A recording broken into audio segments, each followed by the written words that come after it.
2টা লিচুর ছবি পোস্ট করে এত কথা শুনবো এটা তো কখনোই কল্পনা করিনি। অনেকেই কমেন্ট করে বলছে আমি ঝুরা লিচু কিনে এনেছি কিনা, বাজার থেকে পচা লিচু কিনে এনেছি কিনা।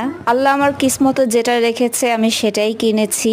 বাজার থেকে যেরকমই কিনে নিয়ে আসি না কেন, আমি এইভাবে কেটে পরিষ্কার করে ধুয়ে পলিথিনে মুড়িয়ে ফ্রিজে রেখে দেই। আর এইভাবে ধোয়ার পর যখন ঝুড়িতে নিয়েছিলাম ছবিটা তখন তোলা হয়েছিল। আর ফ্রিজে আমার আগের কিছু লিচু ছিল, সেগুলাও উপর দিয়ে দিয়েছিলাম ছবি তোলার সময়টাতে। লিচু, আঙ্গুর, কলা যাই বলেন না কেন আমি প্রথমে ভালোভাবে ধুয়ে তারপর এগুলা সুন্দরভাবে কেটে সাইজ করে বক্সে অথবা পলিথিনে মুড়িয়ে ফ্রিজে রেখে দেই।